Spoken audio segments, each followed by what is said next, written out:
Today story present straight টক নিয়ে আপনাদের সঙ্গে আমি পল্লবী। আর আজকের প্রথম পর্বে আমার সঙ্গে রয়েছেন বিশিষ্ট আইনজীবী মেঘ সায়ন্তনী ঘোষ।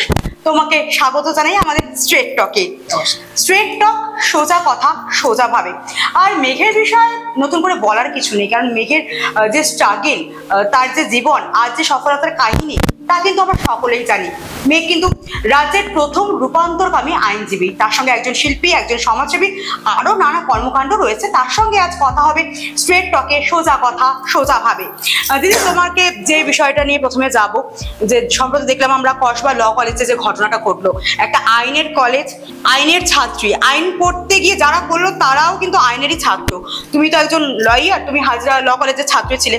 তোমাদের ক্যাম্পাসে কি এতটা ইউনিয়নের দাপট ছিল বা কতটা সুরক্ষিত ছিল তোমরা? দেখো, আমরা যে সময়টায় পেরিয়ে এসেছি আর কি, আজ থেকে ধরো 10-12 বছর আগে, যখন আমরা ল পড়তে গেছি, কারণ হাজরা হচ্ছে আমাদের ক্যালকাটা ইউনিভার্সিটি মেন ডিপার্টমেন্ট, যার জন্য আমরা হাজরা কলেজ বলতাম না, আমরা ইউনিভার্সিটি বলতাম। এবং লয়ের ডিপার্টমেন্টগুলোর মধ্যে ক্যালকাটা ইউনিভার্সিটি বা কলকাতা বিশ্ববিদ্যালয়ের আন্ডারে যেগুলো আছে তার মধ্যে হাজরা হচ্ছে মেন ক্যাম্পাস। তো হাজরায় যখন আমরা পড়তাম সেই সময়টা ইউনিয়ন রুম, যেগুলো সাধারণত আমরা কলেজে দেখে থাকি, তো এখানে আমাদের একাধিক বিচরণ এবং খুব খুব খুব সবার সাথে সেরমভাবে আলোচনা, সেরমভাবে গল্প, ক্যারাম খেলা, তার একটা ভীষণ আনন্দের ব্যাপার। আমরা তো কলেজ ছেড়ে থাকতেই পারতাম না। এবং আমাকে সবচেয়ে বড় কথা, আমার জেন্ডার আইডেন্টিটি নিয়েও আমাকে আমি স্কুল লাইফে অনেক বেশি ভুক্তভোগী হয়েছি। কোর্টে বরং অনেক বেশি আমাকে মলেস্ট বলবো না, মক করা হয়েছে সেক্ষেত্রে। কিন্তু কলেজে, আমার কলেজের এই 5টা বছর, বিএ এলএলবি যে লয়ের 5টা বছর আমার আফটার এইচএস, আমার প্রচন্ড ভালো সময় কেটেছে। এতটাই ভালো, কারণ ওখানে প্রচুর সাপোর্ট পেয়েছি আমি, আমার আমার যারা সহপাঠী, আমার যারা কলিগস, তাদের থেকে। এবং ইউনিয়ন রুমের যে আমাদের যে জিএস ছিল, তারা আমি নিজেও একটা সময় কাজ সেক্রেটারি হয়েছিলাম।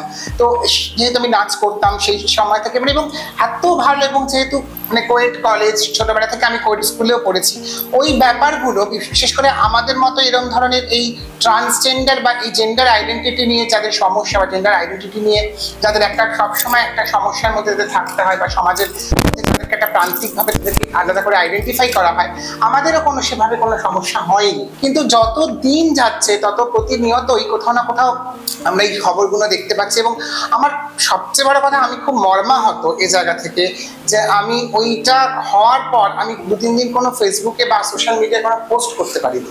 আমার এতটাই খারাপ লেগেছে। খারাপ লাগার থেকেও বড় কথা, আমার কোথাও মনে হচ্ছে যে না, এটা কি চলছে আমাদের রাজ্যে, যে কি নৈরাজ্য। আমি অন্য কোনো স্টেটের কথা যাব না, আমার বাংলা যেখানে আমি বাস করি, আমি সবসময় আগে সেটার কথা ভাববো। আমি যে এত যে আমরা বলছি যে আমাদের বাংলায় গিয়ে, আমাদের বাংলা এখানে আমাদের মাননীয় বলছে যে এত ভালো আমাদের মেয়েদের জন্য কাজ হচ্ছে, সেখানে আমার তো মনে হয় না এখানে যে শুধুমাত্র একটা লক্ষ্মীর ভান্ডার দিয়েই কি শুধুমাত্র একটা কাজ হয়। এই যে আজকে মনোজিতের মতো ছেলেটি, যাকে আমরা ধরেছি, এবং তার সাথে আরো যে 2জন সাকরেতকে, তাদের আমরা ধরা পড়েছি সেক্ষেত্রে, তো এদের মূল কাঠামোই তো তৈরি হয়নি। এরা যেভাবে তৈরি হয়েছে, যে সামাজিক পরিবেশ, এবং এতদিন ধরে যে এরা এত কুকর্ম চলে এসছে, আমার মনে হয় এখন সবকিছু উঠে আসছে। কেন প্রথম দিনেই সেটা কেউ প্রোটেস্ট করে? এই যে এখন লাভ বাইট নিয়ে একটা হুলুস্থুলু হচ্ছে, যে মেয়েটির লাভ বাইট কিনা সেটা নিয়ে একটা প্রশ্ন হচ্ছে। আইনজীবী মনোজিৎ দাবি করছেন যে ওটা তো ওর নয়, এটা কি কেস ঘুরিয়ে দেওয়ার চেষ্টা হচ্ছে? এটা তো দেখো, আমরা যারা আইনের জগতে আছি, এটা তো আইনের একটা মার প্যাচ। এটা তো সবাই জানে যে রাতারাতি ভোল বদলে ওনার হয়ে যায়। উনি বলেছেন না, উনি সবার সম্মুখেই বলেছেন যে লাভ বাইটস, আবার পরেই বলছেন না আঁচড়ের দাগ।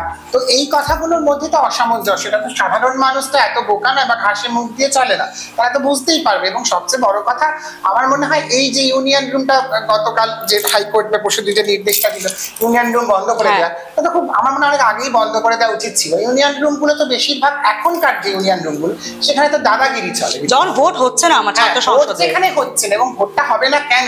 গত বছর থেকে যে প্রতিশ্রুতি দেওয়া হচ্ছে ভোটের জন্য, যে মেয়েটি ফার্স্ট ইয়ারে ঢুকে তার চোখে একটা স্বপ্ন যে 5 বছর আমি আইন করবো, সে মেয়েটিকে প্ল্যান করে ধর্ষণ করা, বা প্ল্যান করে তাকে এই জায়গায় নিয়ে আসা, এটা তো আমার মনে হয় এর থেকে চরম অপরাধ এবং চরম ঘৃণ্য কাজ আমার মনে হয় আর কিছু নেই। যেভাবে এফআইআর করা হলো নামের প্রথম অক্ষর দিয়ে, এটাই বা কি ধরনের? এটাও একটা মারপ্যাচ। সেখানে আমি তো বলবো আমাদের টোটাল সিস্টেমটাই খুব বাজে।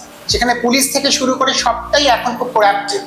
এবং সেখানে আইনও জড়িয়ে আছে কোরাপ্টেড, সেখানে দাদাগিরি চলছে, সেখানে টিএমসির অনেক বড় বড় নেতা ব্যক্তিরাও জড়িয়ে আছেন। হয়তো আমি কোনো পার্টির নই, কিন্তু বর্তমানে আমি একজন শিল্পী হিসেবে বা একজন আইনজীবী হিসেবে বলছি একটা নিউট্রাল জায়গা থেকে, যে বর্তমানে যে রাজ্যের মানুষ এত আশা করে যে মানুষটাকে একটা পজিশন দেবে, তার খুব কঠোরভাবে এটাকে আমার মনে দমন করা উচিত। তার কাছ থেকে এটা আমরা এইটুকু অন্তত আমরা মানে এখন আমি দুষ্টু ছেলে ভুল করে ফেলেছে এই ওয়ার্ডগুলো কোনো কাজে লাগে না, কারণ মানুষ সব বুঝতে পারছে একটা তিলোত্তমা আমরা আগের বছর দেখলাম আরজি করে, তারপর প্রত্যেক একটার পর একটা হয়ে চলেছে। একটা সেকেন্ড আজকে যদি আমি পেপার খুলি, নিউজ পেপার পড়ি, তুমি একটা সপ্তাহ তুমি যায় না দেখবে যে নিউজ পেপারে কোথাও ধর্ষণ নেই। এই 3টে অক্ষরের শব্দ কোথাও নিউজ পেপারে কোনো দেখেন, সেটা আজকে কোনো মাঠে ঘাটে হোক, কোনো স্কুলে হোক, কোনো বাড়িতে হোক, কোনো গ্রামাঞ্চলে হোক, কোনো মফস্বলে হোক, আমরা যেটাকে আমাদের আইনে যেটাকে বলে যে মানে একটা জুডিশিয়াল কাস্টাডি, সেই কাস্টাডিয়াল রেপটাই তো এখন প্রচুর বেড়েছে, যে রক্ষক সেই ভক্ত। এই জিনিসটা তাই হচ্ছে, আরজি করের ঘটনাটা কিন্তু সেম সেই জায়গাটা ছিল। আজকে এই যে এই মনোজিতের যে ঘটনাটা ঘটলো বা আমাদের সাউথ ক্যালকাটা ল কলেজে, এটাও তাই হলো। আমি একটা শেয়ার করছি, আমার কাছে একটি স্টুডেন্ট পড়তাম, তো ল পড়াই তো মাঝে মাঝে, তো আমার কাছে একটি সাউথ ক্যালকাটা ল কলেজের ছেলে আমি নাম বলছি না, তো ছেলেটি আমার রীতিমতো বলেছিল, ম্যাম আমাদের কলেজের মানে এটা 4-5 বছর আমি আগের ঘটনা, যে সময়টা লকডাউন মানে চলছে, আমার কলেজে না আমাকে ছেলেটি একটু মোটা, মানে একটুখানি একটু মানে সফট ভীষণ রকম, মানে মেয়েলি বলবো না কিন্তু একটু মোটা, থাকে না 10-5 জনের মধ্যে সহ্য করতে হয়েছে। ওই দাঁত মানে বলছে আমার সাউথ কলেজে ম্যাম আমি কলেজটা চেঞ্জ করবো ভাবছিলাম, কিন্তু আমি কিছু করতে পারছি না, আমাকে একটু হেল্প করুন না। আমার কলেজে ঢুকলেই না ভীষণ রকম বডি শেমিং করে, প্রচন্ড রকম ভাবে আমাকে চাঁদা দেওয়ার জন্য বলে, প্রচন্ড রকম ভাবে আমাকে উত্তক্ত করে সিনিয়র দাদারা, টাইপ অফ র্যাগিং যেটাকে বলে। আইন কলেজে কোনো র্যাগিং হতো না, এটা আমরা জানতাম। যখন আমরা হাজরায় পড়তাম, আমরা যোগেশচন্দ্রতেও গেছি, আমরা সাউথ ক্যালকাটা ল কলেজেও পড়ি, তখন সাউথ ল কলেজ ছিল হচ্ছে ম্যান্ডেভিলা মানে আমাদের সাউথ পয়েন্টে, তো এখন তো ওটা উঠে গেছে কসবাতে। প্লাস আমরা সুরেন্দ্রনাথও পরীক্ষা দিয়েছি, আমাদের ওখানে সুরেন্দ্রনাথ ল কলেজে সিট পড়েছিল, কিন্তু আমরা কোনোদিন এই ধরনের সমস্যার সম্মুখীন হইনি, বা আমাদের কোনো সহপাঠিনী বা কোনো সহপাঠীর ওপর এই ধরনের ঘটনা ঘটবে বা তাদের সাথে এটা ভাবনারই বাইরে। আমরা রাত 8টা অবধি 9টা অবধি কলেজে কাটিয়েছি, আমরা কলেজে আনন্দ করেছি, কলেজে এনজয় করেছি, ইউনিয়ন রুমে বসে আড্ডা মেরেছি, চা খেয়েছি, গল্প করেছি, একদম মানে খোলা ছিল, কিন্তু কোনোদিন আমরা ভয় পেলে, কারণ তখন সিনিয়র যারা জিএস ছিল, সিনিয়র তারা প্রোটেক্ট করত, কিন্তু এদের মাথার উপরে এরা জানে একটা ছাতা আছে একদম, এবং এদের মাথার উপর জানে আরো কেউ দাদা আছে, সেই জন্য এরা সাহসটা পাচ্ছে, প্রভাব খাটাচ্ছে। এরা প্রভাবশালী হয় কি করে? যার যে ল কলেজ থেকে ঠিকভাবে পাশ করে বেরোতে পারেনি, সে কি করে একটা অস্থায়ী পদে চাকরি, তারা তো প্র্যাকটিস করছে অলরেডি ল, তারা কিভাবে এটা করতে পারলো, করে সে কি করে একটা গভর্নমেন্টের জবের মধ্যে সে লাগাতার ধর্ষণ করে আমরা হুমকি দেওয়া হচ্ছে যে ভিডিও করে সোশ্যাল সার্ভিসে। আমার বক্তব্য হচ্ছে যে সাইকোর প্রথমত তো আমি বলবো যে আমাদের এই যে আমরা যে কারেকশনাল যে হোমগুলো আমাদের এবং আমাদের যে সাইকোলজিক্যাল যে ম্যাটারগুলো, সেইগুলো আমার মনে হয় লয়ে একটা আলাদা করে সাইকোলজির একটা সাবজেক্ট ঢোকানো উচিত এই ক্ষেত্রগুলোতে। কারণ এখন এই বর্তমান পরিস্থিতিতে এই রেপ জিনিসটা বা ধর্ষণ জিনিসটা খুব এটা আমার মনে হয় কোথাও না কোথাও একটা মানুষের একটা বিকৃতির পর্যায়ে চলে গেছে, একটা ছেলে খেলার পর্যায়ে চলে গেছে। কারণ মানুষ জানে এটা করবো, 2 দিন পরে আমার কোর্ট কাছারি হবে, উইটনেস বক্সে উইটনেস দাঁড়াবে, কিন্তু আমি ছাড় পেয়ে যাবো। এই ছাড় পেয়ে যাবো বা জিনিসটা ধামাচাপা পড়ে গেল, এই ভাবনাটা থেকেই মানুষের কিন্তু আরো মানে অ্যাগ্রেসিভনেসটা আরো বাড়ছে, তাদের দাপটটা আরো বাড়ছে, এইটাকে কোথাও ভাঙতে হবে। দিন দিন যেভাবে ধর্ষণের ঘটনা বেড়েই চলেছে, তাতে নাবালিকারাও কিন্তু ছাড় পাচ্ছে না। মহিলারা, শিশুরা তারাই নিরাপদ নয় এই রাজ্যে, সেখানে রূপান্তরকামীরা কতটা তাদের অধিকার এখানে সুরক্ষিত বা তারা কতটা নিরাপদ? দেখো, রূপান্তরকামীদের ক্ষেত্রে আমি একটা কথাই বলবো যে আমরা সেফ নই। আমাদের এই রাজ্যে মেয়েরা তো সেফ নয় কোনোভাবে। এত কিছু ঘটনার পর আমি কোনোভাবে বলতে পারি না যে আমার বাংলা সেফ। সেখানে রূপান্তরকামীরাও কি কোথাও সেফ? আমার তো মনে হয় না। কারণ আগের বছর মেট্রো স্টেশনে আমাদের একটি রূপান্তরকামী বোন, তার গায়ে সেখানে একটি তার হাত দেওয়ার চেষ্টা করেছে এবং এটা ভাইরালও হয়েছে। কতটা সত্যি মিথ্যে আমি সেই প্রসঙ্গে যাবই না, কিন্তু ঘটনা হচ্ছে এটাই যে আমাদের রূপান্তরকামী মানুষরাও কিন্তু প্রতিনিয়ত কোথাও না কোথাও ভাবে সমাজের ক্ষেত্রে মলেস্ট হচ্ছে। আমি মলেস্টেশন বলতে যে শুধুমাত্র শারীরিক মলেস্টেশন সেটার কথা কিন্তু আমি বলছি, আমার মেন্টাল মলেস্টেশনটা ভীষণ দরকার। আমরা কি, অর্থাৎ একটা পুরুষ শরীরে নারী, যেটা বা নারী শরীরে পুরুষ, এটাকে আমরা ট্রান্স বলি, এই ভাবনাটাই বা এই কনসেপ্টটাই তো এখন সমাজের প্রচুর মানুষের মধ্যে এখনো ক্লিয়ার নয়। এত কিছু আইন বেরিয়েছে আমাদের, এত আইনের জন্য আমরা লড়াই করেছি, এত আন্দোলন করার পর একটা ট্রান্সজেন্ডার অ্যাক্ট এসেছে, একটা নালসা ভার্ডিক্ট বেরিয়েছে, একটা আইপিসি 377 যেটা হোমোসেক্সুয়ালিটি সমকামিতা সেটাকে অ্যালাউ করে দিয়েছে দুটো অ্যাডাল্ট মানুষের ক্ষেত্রে। তবু কোথাও না কোথাও আমার মনে হয় মানুষের এই কিউরিয়াসিটি এবং এই জেন্ডার সেক্স এদের মধ্যে কি ডিফারেন্স, বা আমাদের ট্রান্সজেন্ডার হিজড়া কমিউনিটির মধ্যে কি ডিফারেন্স, এগুলো মানুষ জানেই না। এবং এই না জানার জন্য মানুষের প্রচুর প্রচুর প্রচুর কিউরিয়াসিটি। তুমি সোশ্যাল সাইটে যদি আমি রাত্রেবেলা কোনো আমার প্রোফাইল খুলি বা প্রচুর মানুষজন কিন্তু সেক্ষেত্রে রাত্রেবেলা হলে আমাদের মতো ট্রান্সজেন্ডার মানুষদের কাছে তারা ভিডিও কলে আমাদের দেখতে চায়, তারা আমাদের সাথে কথা বলতে চায়। আমি কথা বলাটাকে কোনো রকম খারাপ সেন্সে যাচ্ছি না। বন্ধু বা সোশ্যাল মিডিয়া যদি আমি বন্ধুত্বের জায়গাটাই ধরি, মানে ফ্রেন্ড রিকোয়েস্ট মানে সে আমাকে বন্ধুত্বের নিমন্ত্রণ পাঠাচ্ছে বা আমন্ত্রণ জানাচ্ছে। আমি সেখানে কিন্তু একটা মেয়েকে রাত্রেবেলা তার রাত বস্ত্র পরে, বাংলায় পার্টিকুলারলি কোডগুলো ইউজ করছি, সে নাইট ড্রেস পরে শুয়ে আছে, তাকে কি ভিডিও কলে দেখা যায়? এক্স্যাক্টলি। ঠিক সিমিলারলি একটা ট্রান্স ওম্যান যে একটা রূপান্তরকামী নারী বা রূপান্তরিত নারী, তাকেও কি খোঁজে নেওয়া যায় যে তার ব্রেস্টের সাইজ কত, বা তার শরীরের মধ্যে কোথায় কোথায় কি কি যৌনাঙ্গ, বা তার যৌনাঙ্গটাকে কি পরিচয় দিচ্ছে, বা সে কি যৌনাঙ্গ নিয়ে বিলং করছে? এটা তো সম্পূর্ণটাই আমাদের রাইট টু প্রাইভেসির এগেনস্টে। আর্টিকেল 21 আমাদের কনস্টিটিউশন, সংবিধানের right to life, right two privacy পুরোটাই এগেনস্ট। তো বড় বড় মানুষজন, এবং আমি কোনো পার্টির দলে বলবো না, আমি এরকম অনেক মানুষজন আছে দলের, পার্টির ক্ষেত্রে অনেক মানুষজন আছে বা অনেক মানুষজন আছে তার সাথে আমার খুব ভালো সম্পর্ক। কিন্তু আবার অনেকজনও আছে যারা এই ধরনের প্রপোজালগুলো কিন্তু আমাদের মতো মানুষদের ক্ষেত্রে দিয়ে থাকে। সেই জিনিসটা বন্ধ হওয়াটা খুব দরকার। তারা ভাবে ট্রান্সজেন্ডাররা খুব অ্যাভেলেবল, তারা ভাবে একটা ট্রান্স মানে সে সেক্স ওয়ার্কার, তাকে যখন তখন নিয়ে খেলা যায়, তাকে তখন তখন ইউজ করা যায়, তাকে ভিডিও কলে তার শরীর দেখা যায়। এই ভাবনাগুলোকে জন্য এডুকেশন বা সেক্স এডুকেশন বা এই যে এত রেপ হচ্ছে কেন, এর জন্য আরো বেশি পরিমাণে সেক্স এডুকেশনের চাই। পাঠ্যপুস্তকে তো একদম সিলেবাসে তো আমি যখন কলেজে যাই, বিভিন্ন কলেজে জেন্ডার ইস্যু নিয়ে পড়াতে, তখন আমি এটা সবসময় বলি অ্যাকচুয়ালি সেক্সটা কি, সেক্স আর জেন্ডারের মধ্যে কি ডিফারেন্স। বিকজ জেন্ডারটা আমরা ডিফাইন করি কিন্তু আমাদের এই ওরিয়েন্টেশন, আমাদের বিহেভিয়ার, আমাদের সাইকোলজি, এগুলো দিয়ে করি। বাবা মায়েরা যদি সচেতন করে শুরু থেকে। আর সেক্সটা অবশ্যই বাবা মায়েদের তো সবার আগে সচেতন হতে হবে, ঘর থেকেই তো একদম তাই প্রথম আন্দোলনটা। আর জেন্ডারটা কিন্তু সাক্সটা কিন্তু ডিফাইন করা হয় তার বায়োলজিক্যাল, যার জন্য আমরা ট্রান্সজেন্ডার, একদম ট্রান্সসেক্স বলি। সেক্ষেত্রে এই হচ্ছে এই ভাবনাগুলো বা এই সাবজেক্ট কোডগুলো মানুষের জানা খুব প্রয়োজন। এই যে তুমি একটা কথা ঠিকই বলেছে, হিজড়া কারা ট্রান্সজেন্ডার কারা শিক্ষিত সমাজ আজও গুলিয়ে ফেলে। যখন আমরা রাস্তায় ট্রাফিক জ্যামে দাঁড়াই তখন হয়তো হিজড়ারা আসেন, তারা হয়তো কিছু অর্থ চান। এবার এই যে কারা হিজড়া কারা ট্রান্সজেন্ডার, এই যে শিক্ষিত সমাজ গুলিয়ে ফেলছে, এই ক্ল্যারিফিকেশনটা বলে দাও যে এই যে বিভেদটা মানুষ এই যে গুলিয়ে ফেলছে, তুমি ক্ল্যারিফিকেশনটা করে দাও।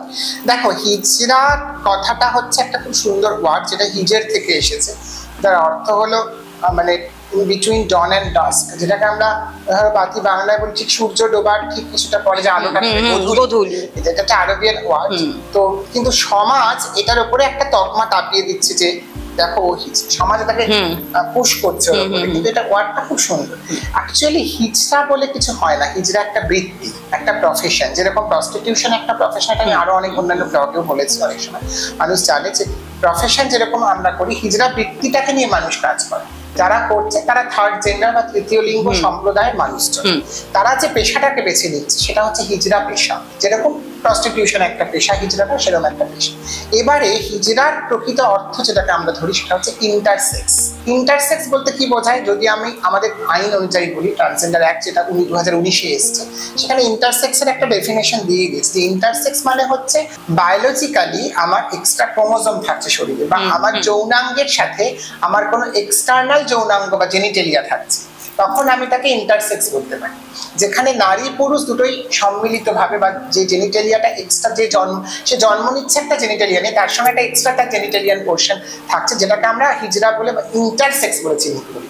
এই ইন্টারসেক্সটাই মডিফাই হয়ে গেছে হচ্ছে হিজড়া। এবার এটা বিভিন্ন স্টেটে বিভিন্ন রকম, কোথাও আরাবান, কোথাও কিন্নার, এরকম ভাবে, কোথাও যোগতা, এরকম বিভিন্ন নাম তাদেরকে আলাদা করে বলা হয়।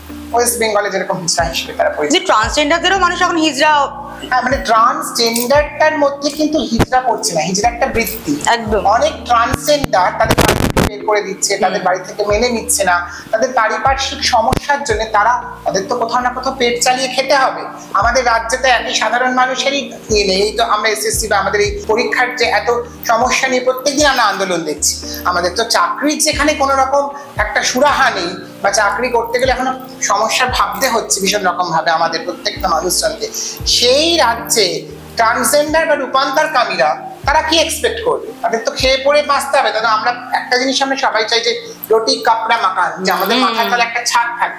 তা যাদের বাড়ি থেকে বের করে দিচ্ছে, গ্রাম দিকে বলো মফস্বল শহরেও অনেকে হয়তো করে যে এখনো তারা ভাবে যে রূপান্তরকামী মানেই সে হিজড়া, এই ভাবনাটার জন্য যখন তখন তো তাকে কিছুভাবে জীবন চালাতে হবে। তো জীবিকা নির্বাহের জন্য সে তখন হিজড়া প্রফেশনটাকে বাঁচছে। সেই প্রফেশনটা বা বৃত্তিটাকে বেছে নিয়ে কোনো একজন গুরু, যেহেতু হিজড়া প্রফেশনটা সম্পূর্ণটা একটা গুরু চালা পরম্পরা, এবং এখানে একজন গুরু থাকে, বিভিন্ন জোন ভাগ করা আছে, সেই গুরুর আন্ডারে তারা থেকে কাজ করে। তো সেই গুরুর আন্ডারে একজন ধরো গেল, গিয়ে সে তার আন্ডারে কাজ করছে, সে সিগনালে দাঁড়িয়ে যা পয়সা পাচ্ছে সেই নিয়ে সে কাজ করছে।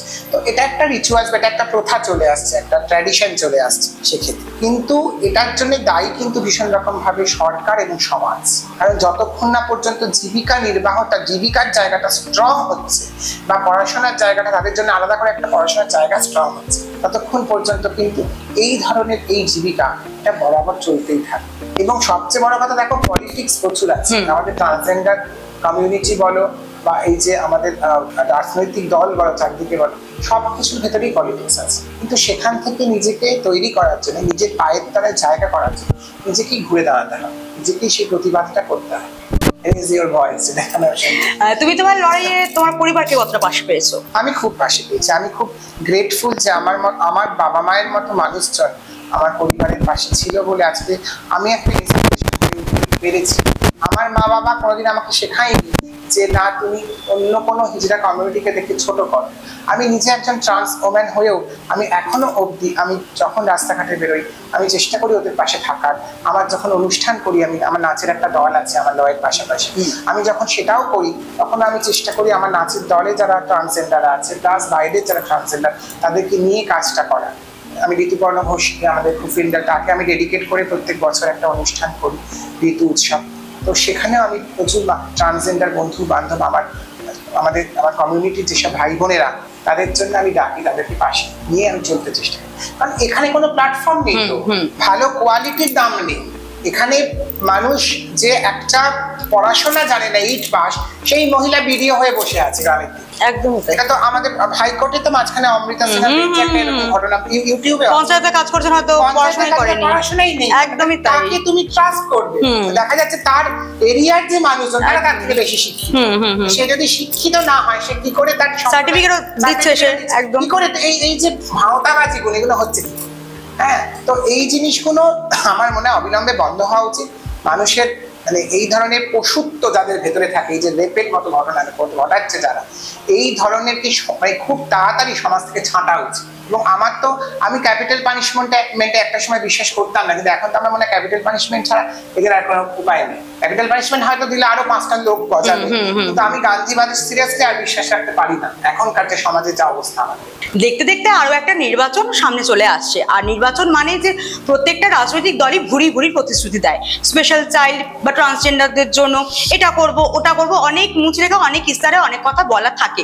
তুমি একজন রূপান্তরকামী কমিউনিটির প্রতিনিধি হয়ে কি বলবে যে রূপান্তরকামীদের তো ভোট অধিকার আছে, তারা কত পার্সেন্ট তাদের মানে আছেন তারা ভোটার, বা তাদের ভোট পেতে গেলে রাজনৈতিক দলগুলোকে কি কি বিষয়ে জোর দিতে হবে? দেখো, ভোটাধিকার তো আমাদের অনেকদিনই চলে এসছে, কিন্তু ভোটাধিকারের কার্ড তৈরি করতে গেলে যখন ভোটার কার্ড বা আধার কার্ড তৈরি করতে যাওয়া হচ্ছে তখন এই সমস্যাগুলো মানুষ ফেস করছে। এবং আমার ক্ষেত্রে হয়েছে, ভোটার কার্ড তৈরি করতে অনেক সময় লেগে গেছে, ভোট আমি দিয়েছি, তো এখন আমি ভোটার কার্ড এসেছি।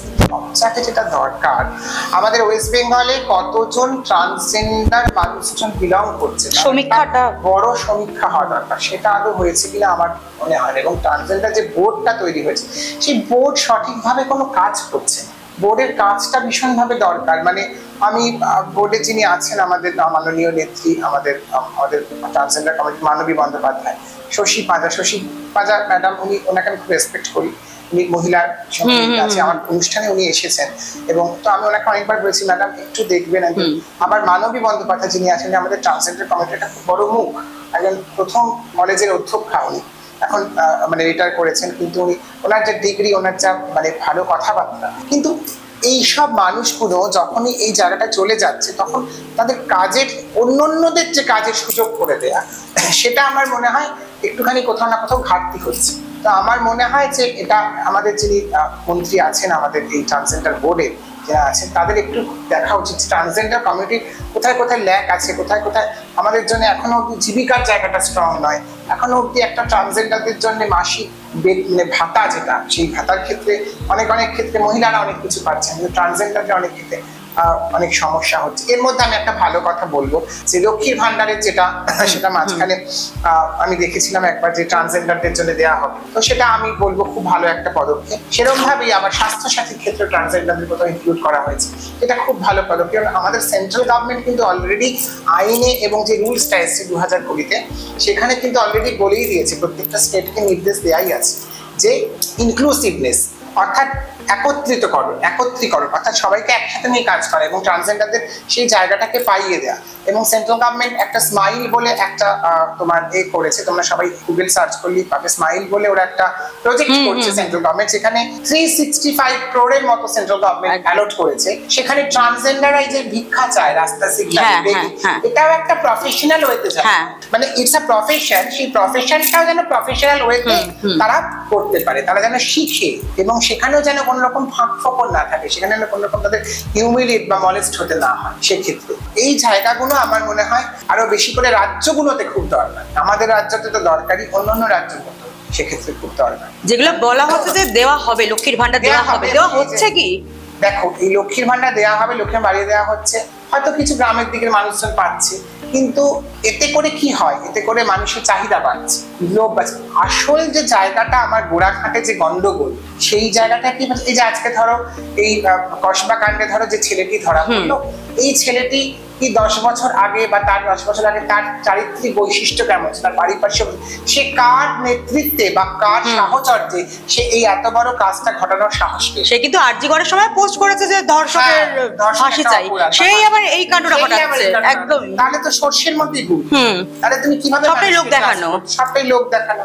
হ্যাঁ, আমি বলছি না যে সে কোন পার্টির হয়ে করছে বা সেটা আমি অত বলতে যাচ্ছি না, কিন্তু তার মাথায় কার হাত আছে? এই যে এখন যে ঘটনাগুলো বেরোচ্ছে, এটা হওয়ার পর যে মনোজিৎ থেকে হুমকি দিত, মনোজিতের ভয়ে এই কলেজে হুমকি দিত, কোন কলেজের একটা মহিলা অধ্যাপিকা দেখলাম বলছেন যে আমার কলেজে মনোজিৎ ঢুকতে চেয়েছিল, আমার এখানে মেয়ে, সিসিটিভির অ্যাক্সেস নাকি তার ফোনে, বিটি কলেজ থেকে ওটাকে আলাদা করে দেওয়া হয়েছে। তো এত সমস্যা, এত কিছু যখন ঘটছে, তখন সেখানে এই ছেলেটিকে কেউ আগে থেকে আইডেন্টিফাই করতে পারলো না। তাহলে এতদিন ধরে কলেজ স্টুডেন্টরা বা এই যে যারা এখন বলছে, তারা তার মানে কোথাও ভয়ে বলেনি, প্রভাবশালীদের সাথে ছবিও দেখা যাচ্ছে, এবং তারা তাহলে ভয়ে বলেনি। এখানেই তো আমার মনে হয় সবার আগে আমাদের মাননীয়তা এই জায়গাটাই চিন্তা করবে, কার ভয়, কারা ভয় দেখাচ্ছে। আপনার দলের কোন কোন মানুষদের ভয়ে আপনার এই সমস্ত ছেলেরা বা এই সমস্ত মানুষজনেরা এত বেশি আসবে, এত বেশি তাদের স্পর্ধা পাচ্ছে, সেটা আমার মনে। দেখো, একটা বড় মানে গ্রুপের মধ্যে বা দলের মধ্যে কিন্তু সবাই খারাপ হয় না। আমি খুব অ্যাপলিটিক্যালি, মানে খুব নিউট্রালি কথাটা বলছি, আমার চোখে দেখা এরকম অনেক টিএমসির মানুষজন আছে তারা ভীষণ ভালো, কিন্তু তা বলে এই নয় বাকিরাও ভালো হয়। তো সেই মানে চোনাগুলোকে গরম দুধ থেকে তুলে তুলে বার করতে হবে। সেই একবার যদি 1 ফোঁটা চোনা, সেই জায়গাটা সারা চোনাটা ফেলছে, সেইটা দায়িত্ব কিন্তু আমাদের মাননীয়। কারণ ওনাকে আমরা বসিয়েছি একটা জায়গায়, ওনাকে আমরা রেসপেক্ট করি, সবাই ওনাকে দিদি বলে, ওনার এই জায়গাটা কিন্তু ধরতে হবে হালকা, এটা আমরা রিকোয়েস্ট করবো ওনার কাছে। এই যে অনির্দিষ্টকালের জন্য এখন কসবা ল কলেজ বন্ধের সিদ্ধান্ত নেওয়া হচ্ছে, যারা পড়াশোনাটা সত্যিই করছিল ওখানে, তাদের তো আমি মনে করি এটা কোনো যুক্তি হতে পারে না। তাদের কি হবে? তাদের সমস্যা পড়বে তারা, এটা একজনের জন্য তো গোটা কলেজকে কভার করতে হচ্ছে, এটা কোনো সলিউশন নয়। আমি তো বলছি, এখানে যারা পড়তে গেছে, যারা একটা আশা, একটা আইনের পড়া 5 বছর সেখানে তারা পড়তে যাচ্ছে, মাঝপথে এখানটাতে বন্ধ হয়ে গেল, ক্যারিয়ারটা নষ্ট হয়ে গেল, তাহলে এবার তারা কোথায় যাবে? যখন তোমরা এই ডিসিশনটা নিচ্ছ, তখন তোমরা সলিউশনটা বলে দাও, তাহলে তোমাদের কলেজে ছেলে মেয়েরা তারা কোথায় ভর্তি হবে? আর ল পড়াও যথেষ্ট একটা খরচ সাপেক্ষ, এগুলো আমাদের সোসাইটির একটা খুব ডিগনিফাইড, একদমই তাই, ডিগনিফাইড কোর্স, যাদের উপরে সোসাইটি দাঁড়িয়ে থাকে। তো সেটা ডিসিশনটা নেওয়ার, এই ডিসিশনটা তো আমার মনে হয় খুব ভ্রান্ত ডিসিশন, মানে এটা এখন বাচ্চা ছেলে খেলার মতো। এই ডিসিশনটাতে কোনোদিন কোনো রকম অপরাধ যায় না। অপরাধ প্রবণ মানসিকতার জায়গা থেকে আগে অপরাধ প্রবণতাটাকে দূর করতে হয়। কেন সে অপরাধ প্রবণ হচ্ছে, তার কোন সার্কামস্ট্যান্সেসে সে অপরাধটা করছে। তাহলে তো আমাদের আইন একটা কথা বলে, hate the sin not the sinner, মানে পাপকে ঘৃণা করো, পাপীকে নয়। কিন্তু পাপী যদি কন্টিনিউয়াস একটা পাপী করে যায়, শ্রীকৃষ্ণ শিশুপালের 100 মানে এই ক্ষমা করে দিয়েছিল, তারপর কিন্তু তাকে ক্ষমা করে। কিন্তু সেই মহাভারতের যুগ থেকে বা আমাদের বৈদিক যুগ থেকে বা মাইথোলজি থেকে এটা হয়ে আসছে। তো পাপী যদি কন্টিনিউয়াস পাপ করতে করতে করতে করতে যায়, তাকে কে ক্ষমা করবে? তাকে তো ক্ষমা করার, সাধারণ মানুষ তো ক্ষমা করবেই না সে। এবং এত বিচার ব্যবস্থা, এত ডিলে আমাদের ইন্ডিয়ান আইনে, আমি এটা ইন্ডিয়ান আইনই বলবো, এত ডিলে এবং সেখান থেকে দেখা যায় যে আর্জি করছে বিচারের মানে বিচারের বাণী চলছে, নিভৃতে কাঁদছে। একটা কথা, বিচারের বাণী নীরবে নিভৃতে কাঁদে। ওই বিচারের কবে বিচার পাবো জানি না, এখনো বাবা মা কাঁদছে, হাহাকার ওরা করছে। কোনো রকম এনে না, তো এদেরকে সেই জায়গাটা স্ট্রং করতে হবে আমাদের অনেক রকম ভাবে।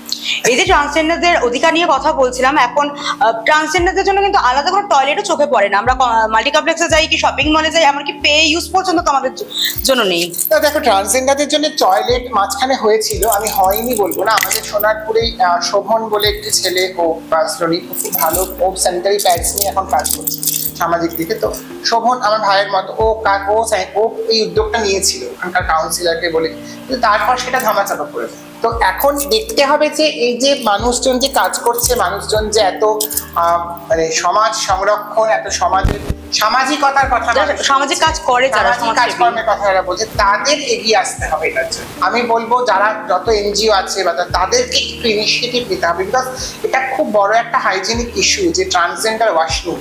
কেন সে একটা ট্রান্সজেন্ডার, ধরো যারা পুরোপুরি চেঞ্জ হয়নি, তারা এখন ওই দোমানা দুটো ভাগের মধ্যে আছে যে আমি নারী না পুরুষ, আমি একটা ট্রান্স কমিউনিটি বিলং করি, কিন্তু আমি কিভাবে এগোবো? সবচেয়ে বড় কথা, আমাদের খুব অনেকগুলো হরমোনস ট্রিটমেন্ট, অনেকগুলো মেডিকেল ট্রিটমেন্ট, অনেক রকম মানে সাইকোলজিক্যাল একটা জায়গা দিয়ে আমাদের যেতে হয়। এবং তারপরেও থাকে ডিপ্রাইভ, সমাজের মানুষজনে বিভিন্ন মকড করা, হিউমিলিয়েট করা, অ্যাবিউজ করা। তো সেই ধরনের মানুষরা হঠাৎ করে একটা ছেলেদের বাথরুমে যেতে পারে না, একটা মেয়েদের বাথরুমে যেতে পারে, কারণ তার কোথাও একটা বাধা থাকে। এবং সেখানে গেলে 1000টা চোখ তার দিকে দেখবে, 1000টা কৌতূহলী মানুষ তার দিকে দেখবে, তার শরীরের দিকে দেখবে, তার যৌনাঙ্গের দিকে দেখবে। এই যে ভাবনাগুলো, এগুলো আমার মনে হয় এগুলোর জন্যই আলাদা করে ওয়াশরুমটা ভীষণ দরকার, এগুলোর জন্যই আলাদা করে বাথরুম বা টয়লেট সিস্টেমটা ভীষণভাবে দরকার। আবার সেরকম ছোট বয়স থেকে বাচ্চাদের যদি শেখানো হয় যে স্কুল কলেজে তোমার যারা সহপাঠী বা পাঠিনী, তাদের মধ্যে যদি কোনো মেয়ে থাকে, সেই মেয়েটির যখন পিরিয়ডসের সময় হচ্ছে, সেই মেয়েটিকে পিরিয়ডসের কথা আমাদের এখানে খোলামেলা করে বলা হয়, হ্যাঁ, সেই জায়গাগুলোকে ক্লিয়ার করতে হবে। বা একটা ট্রান্সজেন্ডার, তার যখন বয়ঃসন্ধিকাল, সে যখন বুঝতে পারছে তার ছেলে শরীরে মেয়েদের মতো স্বভাব বা মেয়ে শরীরে ছেলেদের মতো স্বভাব, তখন তার সহপাঠীরা কিন্তু যাতে তার পাশ ছেড়ে চলে না যায়, সে যেন কোনোভাবে বুঝতে না পারে যে সে একা দুনিয়াতে, তাকে আলাদা করে একটা অ্যালিয়েন বা একটা অন্য গ্রহের জীবের মতো সবাই ট্রিট করছে। সেটা স্কুল কলেজের টিচাররা, বাবা মা সবার আগে, পরিবার সবার আগে, এবং তারপর আদার্স লোকজন, আদার্স কলিগ, বন্ধু বান্ধব, তাদেরকে তার পাশে থাকবে। সামনেই দুর্গাপুজো আসছে, আর দুর্গাপুজোর সময় উদ্বোধনে যাও তুমি।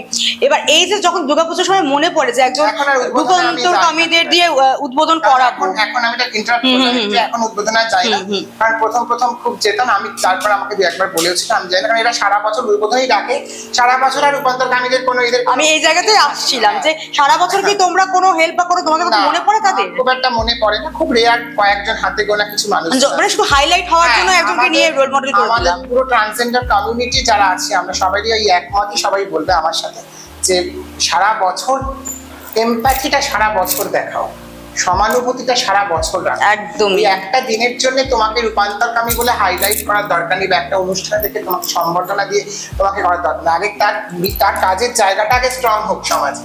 সে তো অ্যাওয়ার্ড, আমার বাড়িতে আমি এত অ্যাওয়ার্ড পাই, প্রচুর অ্যাওয়ার্ড, আমি এই সময়টা আমার মায়ের বাবার আশীর্বাদ, ভগবানের আশীর্বাদ, মানুষের ভালোবাসা আমি পাই। কিন্তু আমার কথা খুব খারাপ লাগে আমি যখন দেখি যে আমার চারপাশের মানুষজন, আমি একটা জায়গায় ধরো যখন অ্যাওয়ার্ড নিতে যাচ্ছি, আমি দেখি এই যে রাস্তার সিগনালে দাঁড়িয়ে সেই মানুষজন 10 টাকার জন্য সে কিভাবে প্রফেশনটা, এবং মানুষ কিভাবে তার দিকে তাকে কিভাবে ব্যঙ্গাত্মক হাসি হাসছে, তখনই আমার খুব খারাপ লাগে যে বাড়ি ভর্তি করে আমি অ্যাওয়ার্ড সুন্দর করে সাজিয়ে রাখলাম, আমি গেলাম, সেটা অবশ্যই খুব ভালো, আমি আমার কাজ, আমার কোয়ালিটি দিয়ে সেই জায়গাটায় উঠেছি, কিন্তু আমি চাইবো আরো 5 জন, আরো 10 জন, আরো 100 জন, 500 জন সেই জায়গাটায় উঠুক। তার জন্য সরকার, তার জন্য সমাজ, তার জন্য এই ভাবনাগুলো আমাদের ভিতর থেকে প্রতিনিয়ত তৈরি করতে হবে। লাস্টে বলো যে সোসাইটিকে কি বলবে, যে সমাজের একটা দৃষ্টিভঙ্গি, তাদের যে একটা বিরূপ দৃষ্টিভঙ্গি থেকে দেখা এই ট্রান্সজেন্ডার, হিজড়া সবাইকে নিয়ে যে একটা এই টোন টিটকিরি কাটা, আড়ালে গিয়ে ব্যঙ্গ করা, এই যে সমাজের দৃষ্টিভঙ্গি কি আজও পাল্টেছে বা সমাজ কি আজও বদলাচ্ছে বা বদলাবে?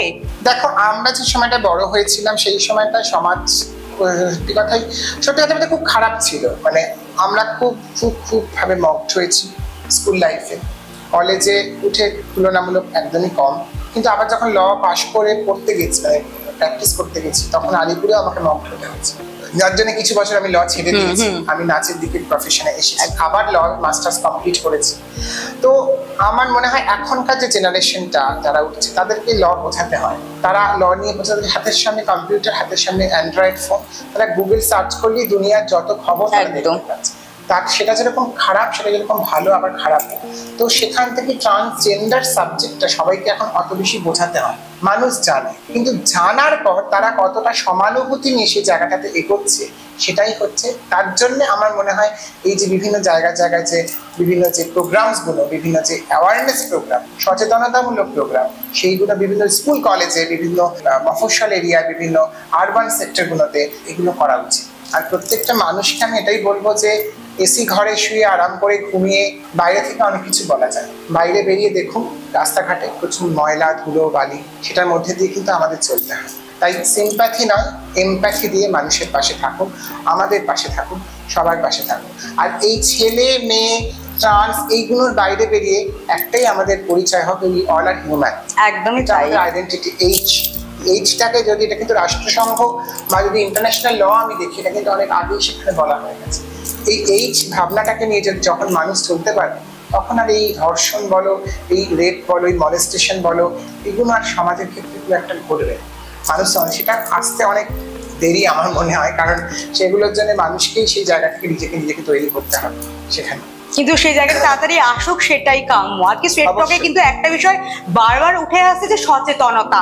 এই যে আমি একজন মানুষ, ছেলে মেয়ে, লিঙ্গ বৈষম্য বা ট্রান্সজেন্ডার কারা, হিজড়া, সবটাই কিন্তু আজ মেঘ সায়ন্তনী ক্লিয়ার করে দিলেন। আজকের পর্ব এখানেই শেষ। অন্য কোনো দিন অন্য কারোর সঙ্গে নিয়ে আপনাদের সামনে হাজির হব স্ট্রেট টক নিয়ে। আমি পল্লবী, টুডে স্টোরির পর্দায়। টুডে স্টোরি, মানুষের স্বার্থে, তাবেদারির ঊর্ধ্বে। ক্যামেরায় শুভায়নের সঙ্গে আমি পল্লবী। Today story, Kolkata.